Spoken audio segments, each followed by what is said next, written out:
Saúde no ar. Informação na dose certa.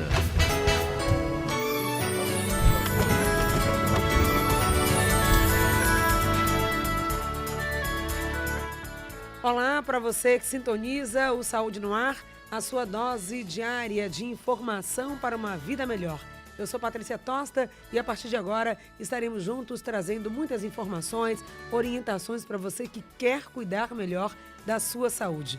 No programa de hoje vamos falar sobre as doenças da terceira idade, Alzheimer e outras demências. Você pode participar com a gente através do nosso e-mail produção@portalsaudenoar.com.br e também pode acessar o nosso site e conhecer outras informações e orientações para você. É o www.portalsaudenoar.com.br. Estamos juntos a partir de agora. Patrícia Costa. Segundo a Organização Mundial de Saúde, a população no mundo está ficando cada vez mais velha.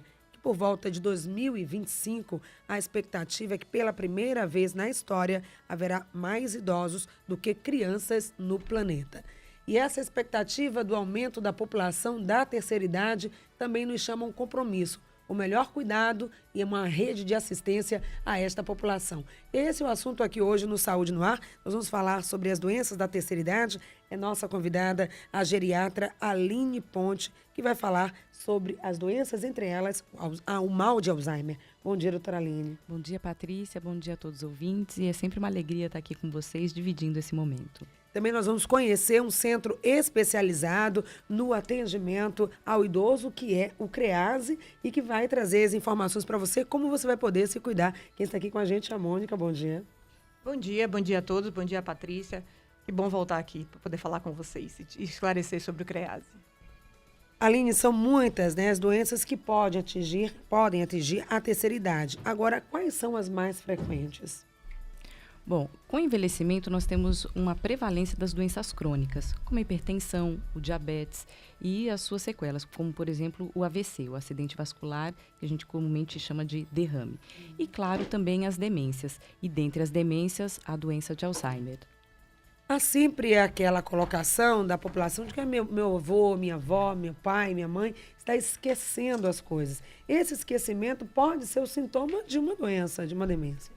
Com certeza. O que a gente tem sempre que saber diferenciar é que nem sempre o esquecimento é a doença de Alzheimer. Muitas vezes a gente esquece por preocupações do dia a dia e esquecimentos, sim, podem ser normais com a idade. Mas a gente tem que saber separar o que é uma queixa do paciente ou o que é uma queixa que a família e amigos trazem. Normalmente, quando essa queixa vem do paciente, uma coisa muito sutil, a gente tem que investigar, mas saber muito bem diferenciar.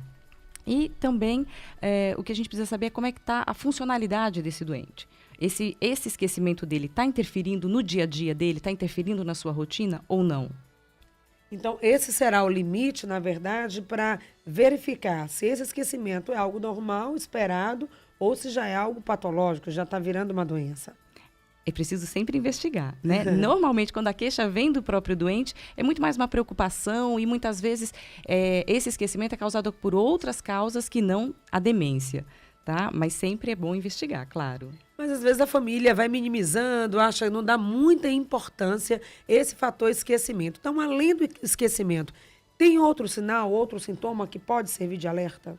Sim, as demências, é uma doença que é evolutiva, que é progressiva. Um dos primeiros sinais que a gente reconhece é esse esquecimento.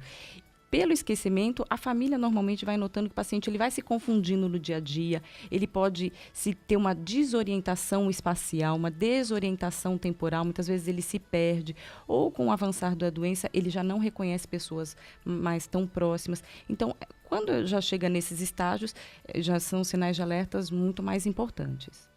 3328-7666 é o nosso telefone para a sua participação. Hoje estamos falando sobre as doenças da terceira idade. 1º de outubro é comemorado o Dia Nacional do Idoso da Terceira Idade. E estamos aqui falando sobre esse assunto com você que participa com a gente. além das doenças, se você quer conversar com a doutora Aline, também estamos aqui com a Mônica falando um pouco sobre a atuação do CREASE. Mônica, já falamos do CREASE aqui, mas sempre é uma oportunidade, vale a pena falar dessa instituição, porque presta um importante serviço à comunidade, principalmente aos nossos ouvintes que estão na terceira idade. Já falamos que o CREASE tem um atendimento na área de depressão, mas tem outros serviços também, né? Especificamente para doenças da demência, como Alzheimer. O que ele oferece? Então, mais uma vez, bom dia a todos.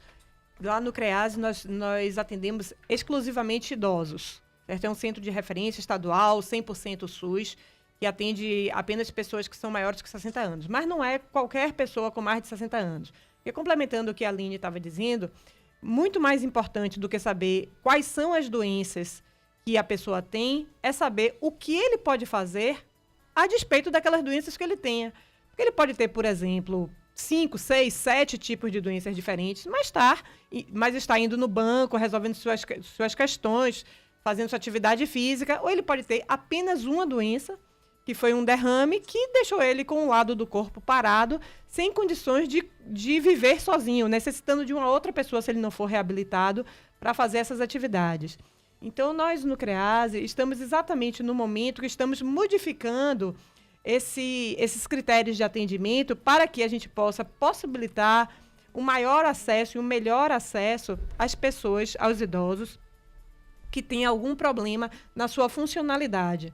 Certo? Então, aquele idoso que não consegue fazer algumas das suas atividades do dia a dia, ou que tanto faz ser ela do ponto de vista físico, ou seja, não consegue andar, quanto do ponto de vista cognitivo, não consegue se gerenciar de alguma maneira, porque está esquecido, ou porque não lembra, não reconhece direito os ambientes que ele costumava frequentar. Então, é aquela pessoa que, eventualmente, pode sair para uma atividade que sempre fez e ter dificuldade, vai chegar em casa, mas tem dificuldade de chegar em casa, certo? Porque não lembra direito qual é o ônibus que vai pegar ou porque deixou passar o ponto, por exemplo. A minha pergunta para a doutora é a seguinte: minha mãe tem 85 anos, né? Está bem, acompanhando com os profissionais adequados para a sua idade, né? Caça as palavras diariamente, borda divinamente o ponto de cruz, né? Rala um coco, corta uma verdura que minha esposa na cozinha ela vai ajudar, mas no último mês ela começou a memória recente, ela repetia a mesma pergunta em espaço pequeno de tempo. Ela pergunta uma coisa, pouco já esqueceu e pergunta, né? Se esses afazeres que ela tem é um ponto de orgulho para a gente ficar tranquilo, ou se essa perca de memória recente, uma coisa recente também que está acontecendo, se é um fato já para a gente se preocupar. Obrigado a vocês aí. Colocação do Carlos Prazeres, ampliando a sua pergunta, essa memória recente é uma característica do portador de Alzheimer ou de outras demências? Ele esquece algo do cotidiano, mas pode lembrar algo do passado? Sim, comumente as demências podem ter essa característica, né, da perda da memória recente, a memória que acabou de acontecer. E os acontecimentos mais antigos, eles ainda são preservados. Sempre cabe uma avaliação, porque isso pode ser um sinal, né, da doença de Alzheimer ou de alguma outra demência, mas também a gente precisa investigar outras doenças. Um hipotiroidismo, um déficit de vitamina B12, por exemplo. Existem... A depressão, a própria depressão pode levar a essa perda de memória. É preciso sempre investigar o paciente. Então, fazer uma boa história clínica, saber todos os aspectos desse doente. Às vezes, a gente, claro, solicita exames complementares e não é em uma única avaliação que é possível, muitas vezes, fazer o diagnóstico. Não é em um único encontro que a gente consegue definir se é ou não uma doença de Alzheimer ou uma demência. E perguntando agora as duas, tanto a doutora Aline quanto a doutora Mônica, ele falou de pequenas atividades, né? Faz um bordado, um tricô, caça palavras. Essas atividades do dia a dia, doutora Aline, elas ajudam a manter o idoso ativo, com a sua memória ativa. Isso pode também ser uma forma de ajudar. E depois, quando o idoso já está no processo mesmo, mais debilitado, perdendo as suas funções, sua questão cognitiva, como que a reabilitação aí, Mônica, pode intervir? Bom, além de fazer as atividades, ela aborda divinamente, né? O que é muito bom. Significa que ela está conseguindo fazer aquilo que ela fez a vida inteira, ainda com competência. À medida que as pessoas vão perdendo aquela competência, quer seja uma competência para cozinhar, por exemplo, a vida inteira cozinhou e agora a comida está queimando, está esquecendo o fogão, está tirando a comida do fogo, está esquecendo o fogão ligado, ou bordava divinamente, continua bordando, mas já não tão divinamente. A gente tem que, nesse caso específico, por exemplo, investigar se é um problema de visão. Mas tirando essas outras questões, de fato, a gente tem que correr atrás e fazer uma boa avaliação. E é importante, como é o caso de Carlos Prazeres, que traz o ouvinte que traz a questão da mãe dele, ele está preocupado, isso é muito bom. Ou seja, ele não assumiu aquela posição de dizer, ela está esquecida, mas também ela tem, 80 anos, isso é da idade. Não, não é. Nós temos, senão todas as pessoas com 80 anos eram esquecidas. A gente costuma dizer que da idade é ruga e cabelo branco. Isso é da idade, certo? Mas o resto nós temos que investigar. Se ela começou a abordar não tão bem, se ela começou a esquecer, começou a repetir, pode ser que não seja nada importante, que precise necessariamente de um medicamento. Mas, certamente, de uma avaliação, a gente precisa, porque a gente não pode cruzar os braços e dizer, tá assim porque tá idosa. No caso, Aline, muitas famílias, até por preservar esse idoso, ficam com medo de acontecer alguma coisa, não querem que ele saia sozinho ou que faça alguma atividade, né, para que ele não tenha nenhuma consequência, vai deixando aquele idoso mais no cantinho, mais quietinho, mais tranquilo, de acordo com a família. Essa é uma recomendação positiva ou não? Preservar o idoso demais pode estar atrapalhando? Pode, claro que pode estar atrapalhando. Muitas vezes essa superproteção faz com que o idoso ele vá se isolando, né? Você vai tendo todo esse cuidado, toda essa limitação que você vai tendo a ele, isso é ruim. É preciso o idoso assumir a sua autonomia e exercê-la ao máximo possível. Mesmo pacientes que tenham déficit cognitivo, esse declínio de memória, as funções mais básicas a gente deve preservar o máximo possível. E essas atividades de prazer que esse idoso tenha, também é preciso estimular e não limitar. Saúde no Ar de hoje, conversando sobre doenças da terceira idade, orientando, esclarecendo as suas dúvidas. Lembrando os nossos canais de participação aqui na Excelsior 33287666 ou também através do nosso portal www.portalsaudenoar.com.br. Nós estamos conversando com a doutora Aline Pontes, médica geriatra, falando hoje sobre a doença, o mal de Alzheimer. Ainda é conhecido assim que se diz? Alzheimer, né? Quais são as principais características dela, Aline? Sim. A doença de Alzheimer, então, é um tipo de demência, né? Que inicialmente começa-se pelo esquecimento. O indivíduo começa a se esquecer e como essa doença ela é evolutiva, ela é progressiva e nós ainda não temos um tratamento de cura, mas nós temos tratamento, sim, para limitar a evolução dessa doença, para que como essa doença a gente tornasse a evolução dela mais lenta, tá? Além da parte de memória, conforme ela vai evoluindo, a gente vai perdendo, esse indivíduo vai perdendo funcionalidade. Então, primeiro ele perde o que a gente chama de atividades instrumentais, que são atividades mais elaboradas, como mexer com finanças, ser capaz de pegar um táxi, ser capaz de pegar um ônibus, ter esse autocontrole e gerenciamento da vida numa parte mais instrumental. E, posteriormente, ele vai perdendo as atividades mais básicas, como alimentação, como continência urinária, a questão de locomoção, isso já numa fase mais avançada da doença. E esse seria no ponto mais crítico, o que pode ocorrer com esse idoso? Esse doente, ele vai perdendo, então, toda essa parte funcional dele. O indivíduo, ele se torna muito limitado, ele já não pode mais falar, ele tem uma dificuldade muito grande para se alimentar. Por isso que muitas vezes a gente vê esses doentes com doença de Alzheimer ou com sonda ou com aquela gastrostomia, que é um meio de alimentação artificial. Esse indivíduo, então, ele já não deambula mais, ele já se torna incontinente, né? Então, ele vai perdendo toda essa funcionalidade que o indivíduo tem. Vamos falar daqui a pouco sobre o tratamento, se é medicamentoso, que tipo de medicação o idoso pode tomar e que outras atividades também podem contribuir para amenizar ou prolongar, né, essa doença de Alzheimer, porque que ela se torne tão intensa. Tem a ouvinte Maura, ela é do bairro de Alto de Coutos, tem uma pergunta a fazer. Estamos te ouvindo, Maura. Bom dia. Bom dia. Alô? Qual a sua pergunta? Estamos te ouvindo. Oi, a minha pergunta é essa, que eu tenho... Eu fiz agora no mês de julho 6.3. Eu sou assim, minha casa tem... Meu dormitório é na parte de cima da casa. Eu desço, às vezes eu subo para pegar o remédio E quando eu chego lá em cima, aí eu esqueço, eu não sei mais o que foi que eu fui pegar. Aí eu preciso descer, chegar cá embaixo eu lembro. Meu Deus, essa foi minha meta que eu fui pegar.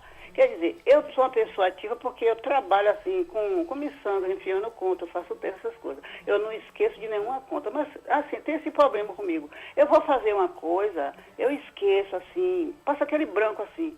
O que foi que eu fui fazer agora? Eu ia fazer isso assim, não sei o que foi. Procura me dar aquele coisa, eu lembro o que foi que eu fui fazer. Tá bom. É algum problema assim? É pela idade ou qualquer coisa assim, não? Vamos conversar, Mauro. Sempre tem essa ideia, né? Que é a idade, esse esquecimento que pode ser comum, mas pode também ser progressivo. Será que ocorre com a Maura? E também, doutora Aline, essa é uma situação que deixa o idoso, né? O paciente um pouco, sei lá, estressado, ele pode se sentir um pouco incapaz, causa uma situação até social para ele ruim. Com certeza. Maura, o que a gente comentou agora no início, e a doutora Mônica complementou. Toda vez que a gente tem uma queixa de esquecimento, é preciso ser investigado. Tá? Então, sempre quando existe essa queixa, é preciso fazer uma boa avaliação clínica, exames complementares também, porque a gente tem que determinar a causa desse esquecimento. Não necessariamente, Maura tem uma queixa de esquecimento, mas não necessariamente a causa desse esquecimento dela é uma demência. Então, muitas coisas podem estar influenciando na memória dela para que esteja acontecendo esses esquecimentos dela. E tem alguns exames específicos para detectar, para fazer o diagnóstico certinho, se é ou não Alzheimer, se é algo mais sério, qual seria o passo a passo, né, na vida desse paciente? Primeiro, a gente precisa fazer uma boa história clínica. Uma história clínica com o paciente, uma história clínica com um acompanhante ou um familiar. Até porque a gente vai ouvir os dois lados da história, certo? Nessa história clínica, a gente investiga os antecedentes pessoais, as doenças crônicas que esse indivíduo tem, o uso de medicamentos, porque medicamentos também podem influenciar na parte de memória. Então, você precisa fazer uma investigação clínica realmente. E depois a gente complementa com esses exames complementares, que são exames laboratoriais, exames de sangue e exames de imagem. A gente solicita também. Isso tudo para se chegar num diagnóstico provável ou possível, que a gente chama. A doença de Alzheimer, para a gente dar o diagnóstico, não é, mais uma vez eu falo, não é em uma única avaliação. É preciso ter alguns encontros para a gente saber como é que está evoluindo esse doente. Para daí a gente chegar num diagnóstico que a gente chama de provável ou possível. E quem trata é o geriatra, também um psicólogo. Quem é o profissional que vai tratar Alzheimer? O médico que trata a doença de Alzheimer é o geriatra, o neurologista ou o psiquiatra, tá? Esses são os médicos, né? E depois disso a gente tem uma equipe multidisciplinar que vai fazer o acompanhamento desse doente. E aí a gente entra com a participação de fisioterapeuta, de nutricionista, de psicólogos, de toda essa rede de suporte que a gente tem, assistente social. Então, tem toda uma rede de suporte, uma equipe multidisciplinar para estar no acompanhamento desse doente. Mais um ouvinte fazendo a participação é o Zenaldo Matos, lá do bairro da Fazenda Grande. Bom dia. Bom dia, família Excesso. Bom dia, Patrícia, Maiara e Ivan. Tudo que é belo tem uma linda fase. Bom dia, Mônica e Aline, duas belezas da Crease. Bom dia para vocês. Bom dia, Zé Givaldo. Bom dia. Eu falo da Crease porque a Crease tem uma maneira de atender os doentes bem, né? Ela tem um jeitinho que outros lugares têm. A minha mãe é atendida na Crease, amanhã mesmo eu vou levar ela para lá e fico muito feliz em ver as pessoas lá recebendo aquele atendimento que realmente é com muito amor. Realmente, a pessoa que vai à Crease realmente se sente bem, entendeu? E espero um dia, não precisar, mas se eu precisar um dia da Crease, eu sei que eu vou ser bem atendido. Obrigado, Zé Givaldo. Para vocês, viu? Reafirmando aqui a nossa participação com relação ao CREASE, não só o CREASE, tem também os atendimentos em ambulatórios, mas é um centro de referência. Daqui a pouquinho a Mônica vai trazer mais detalhes sobre esse serviço. 3328-7666 e agradecendo já a presença da doutora Aline, falando sobre a medicação que é tomada, doutora Aline, esse acompanhamento também, a importância da família, né, no acompanhamento desse idoso para que ele não abandone o tratamento.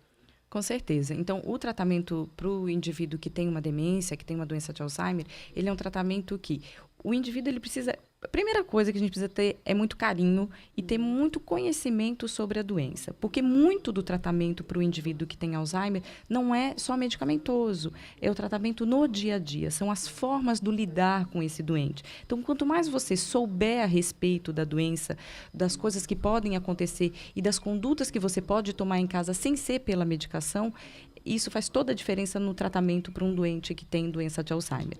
Então, ele ter um bom cuidador, né? Ele ter os pacientes, a família do lado dele, exercer essa autonomia dele, exercer o máximo que a gente puder manter essa funcionalidade dele para que ele não se torne dependente, é esse o objetivo maior do tratamento da doença de Alzheimer. E, mais uma vez, o tratamento não é só medicamentoso, ele tem uma parte do tratamento medicamentoso, existem medicamentos, então, para frear a evolução dessa doença e para controlar esses sintomas que a gente chama de sintomas comportamentais que podem acontecer na evolução da doença, mas também toda essa outra parte de tratamento não farmacológico é de extrema importância para o tratamento de excelência na doença de Alzheimer. Muito obrigada. A gente quer agradecer a doutora Aline, mais uma vez, presente aqui no nosso programa de hoje, que falou um pouco sobre a doença de Alzheimer e também outras demências. Bom dia para vocês, foi um prazer estar aqui com vocês. Um abraço, Mônica, e parabéns pelo serviço que é o CREASE. Conversando com você sobre o serviço do CREASE, um centro de atendimento especializado para a população da terceira idade. É nossa convidada Mônica Frank falando desse serviço. Nós ouvimos o ouvinte, Mônica, falando da importância do CREASE. Agora, o que ocorre é que tem muita gente que procura o serviço, mas para outras questões que não necessariamente o CREASE pode atender, não é isso? Então, só retomando, é importante que o idoso ele continue sendo atendido onde todas as pessoas são atendidas. Então, o posto de saúde, o programa de saúde da família, ele deve atender, assim como ele atende a família, a criança, o adolescente, o adulto jovem, o adulto mais velho, ele deve também atender e acompanhar aquele idoso. Na situação em que a rede básica não conseguiu resolver algum problema que é mais de um especialista e que aquele problema está impactando na função do paciente idoso, que foi o que a doutora Aline falou aqui da funcionalidade, que é o que eu falei também, que independe do número de doenças que o paciente tem, mas depende mais o que ele consegue fazer a despeito das doenças que ele tem. Certo? E aí ele vai ser encaminhado para o CREASE. Então, ele vai encaminhado com um relatório, e nós estamos providenciando lá agora um relatório que vai ficar disponível tanto no CREASE quanto no site do CREASE para ser impresso e que o médico possa dizer o que nos ajuda, porque às vezes o relatório vem incompleto. E quando nós vamos avaliar, falta algum dado que é de fundamental importância para a gente avaliar se aquele paciente é de fato um paciente que vai se beneficiar com o atendimento no CREASE, ou se não vai ter diferença, atender no CREASE ou atender perto da casa dele. Por exemplo, pacientes do interior. Não tem sentido se ele pode resolver perto da casa dele no interior, o paciente ser deslocado, viajar 3, 4 horas para vir para uma consulta que pode ser feito lá mesmo, entendeu? Ok. E outros serviços, como entrega de óculos, né? Muitos pacientes, às vezes, procuram o CREASE para isso, né? Procura. E então, assim, aparelho auditivo, óculos, isso não é no CREASE. O aparelho auditivo até pode ser feito no CEPRED, que é uma instituição também do governo do estado da Bahia, que funciona ao lado do CREASE. E tem outros critérios. Mas óculos não é. Às vezes, por exemplo, é um paciente que o profissional encaminha do município, independente de qual município, para tratar, é um paciente que tenha 70 anos para tratar uma hipertensão. Não tem nada que o CREASE vai fazer em relação ao tratamento da hipertensão que seja diferente do que o posto pode fazer em relação ao tratamento da hipertensão. Então, com isso, a gente reserva o atendimento no CREASE para aqueles que mais precisam, porque comprometeu a função dele. Então, assim, se uma pessoa vai para o CREASE e passa pela triagem e alguém do CREASE diz não é aqui, e nega, ele deve achar que isso é uma coisa muito boa, porque significa que ele não está ruim, que ele pode ter o seu problema resolvido perto da sua casa. Ou seja, deve ser encarado isso como uma coisa boa e não como uma coisa ruim. Foi negado o atendimento.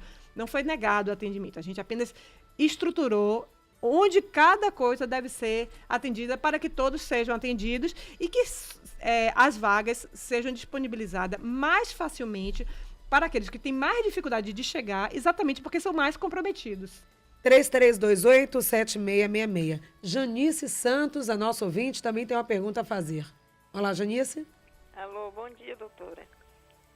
Estamos te ouvindo, pode fazer sua pergunta. É porque minha mãe tem Alzheimer, ela faz acompanhamento aí no CREASE. Sim. E eu faço também a palestra dia de quarta-feira com as meninas, aí com a Amélia, a Nelci, a equipe boa.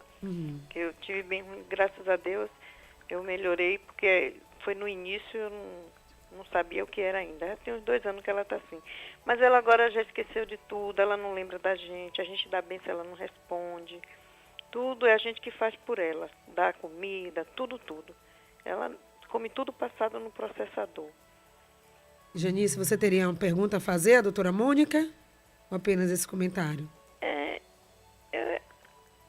Eu gostaria de saber por que ela esqueceu assim tudo, apesar que lá já dão uma explicação, né? Tá bom, apesar do acompanhamento. Ou seja, obrigada, Janice, pela sua participação. Mesmo com o tratamento, é possível que a doença evolua? Não tem cura, Alzheimer? Doutora Aline chamou a atenção disso, né? O que o medicamento faz, o que o acompanhamento médico e dos outros profissionais faz, é retardar a evolução da doença. Então, a gente vai retardar, a gente não vai impedir que a doença evolua. Certo? Então, o medicamento é uma doença, por exemplo, que ela vai ter que ser acompanhada para sempre. E é uma doença, Patrícia, que infelizmente ela não adoece só o paciente.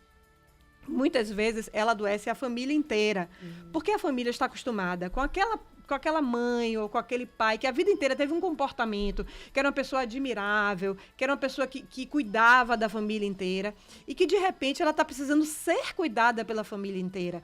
E é importante que seja pela família inteira, porque o que acontece muitas vezes é que o cuidado, ele fica reservado a uma única pessoa da família. Então, às vezes, a pessoa tem 10 filhos e só um cuida. E esse fardo de cuidar é muito pesado, gente. Eu estou falando aqui agora, especialmente para os filhos que não cuidam, né? Para ajudar os filhos que cuidam, porque cuidar, de fato, é muito pesado.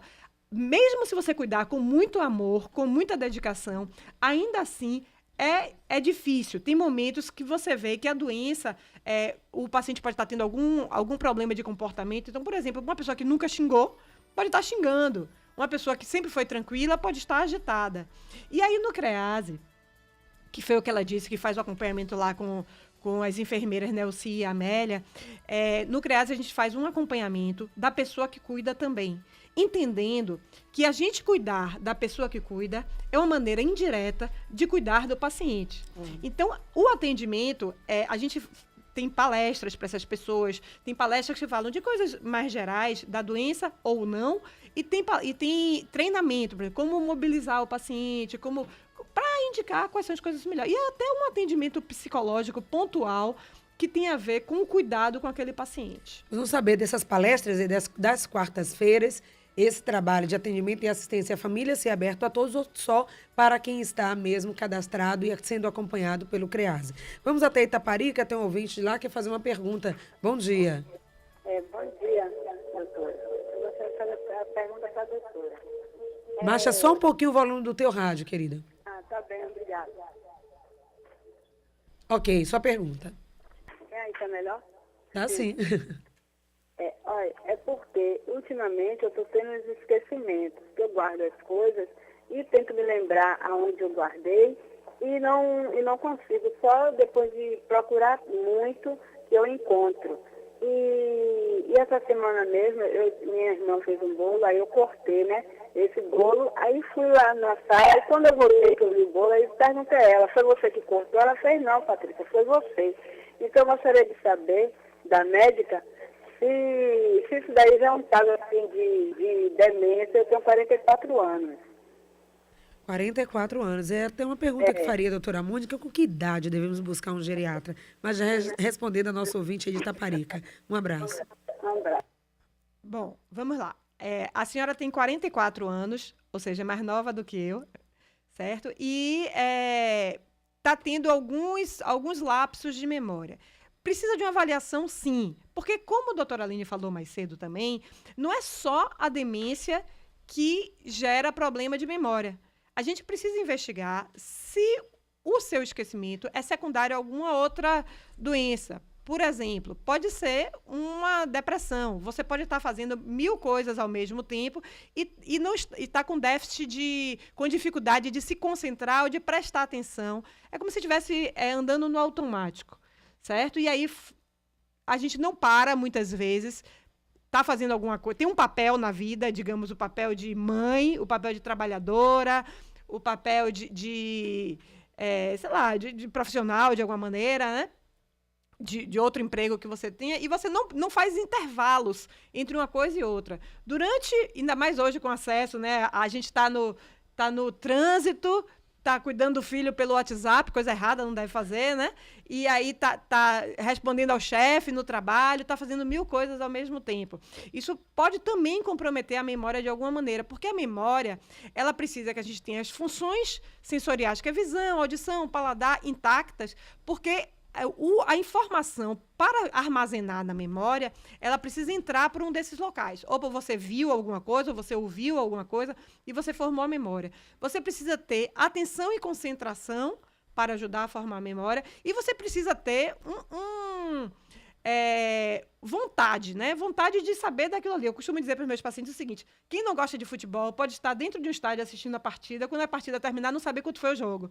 Porque não tem uma vontade de estar ali, não é alguma coisa que interesse a pessoa, que entendeu? a atenção vai estar ali Mas focada. eu acho que, de qualquer jeito, tem algumas doenças também, como o próprio hipotireoidismo, que pode dar algum déficit de atenção. Vale a pena fazer. É uma menina muito nova para ter um diagnóstico de doença de Alzheimer. Provavelmente não é, entendeu? Mas, assim, vale a pena investigar outras coisas que podem levar à memória. Até as questões do comportamento do dia a dia, né? Como é que a vida está sendo preenchida. Como é que está esse estresse, essa correria?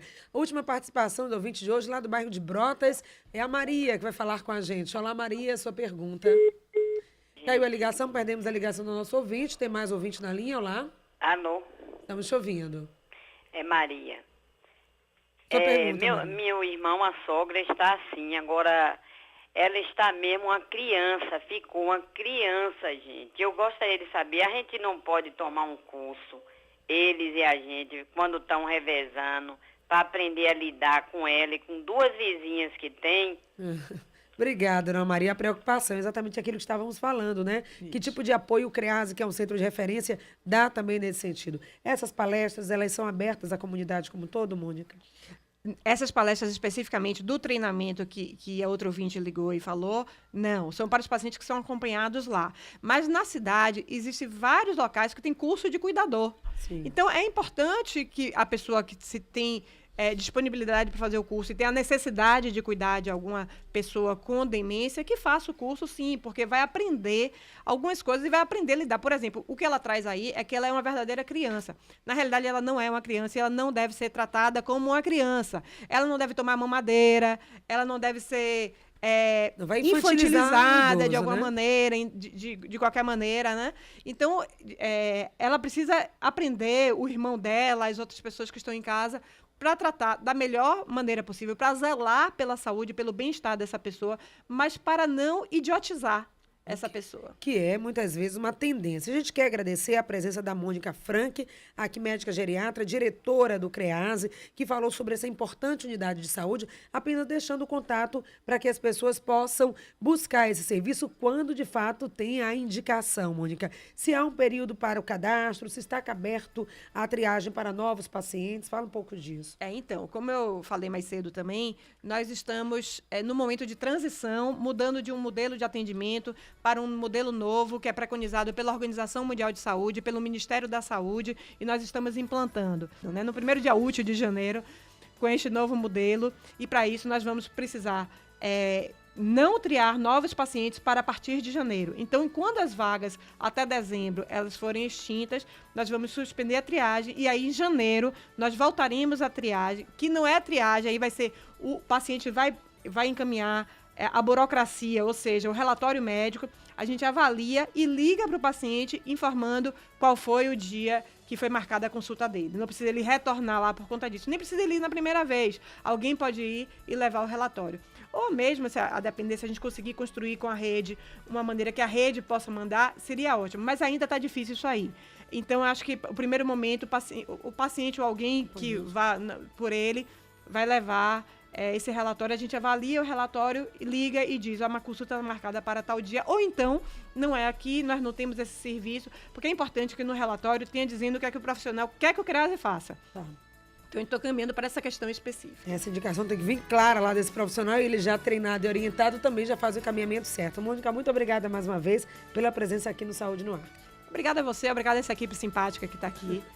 Foi muito bom estar aqui com vocês. Obrigada mais uma vez. O Saúde no Ar de hoje fica por aqui. Amanhã voltamos 2 de outubro, já começando com você essa campanha para o Outubro Rosa. Vamos falar de câncer de mama. Você é o nosso convidado. Até lá. Saúde no ar. Informação na dose certa.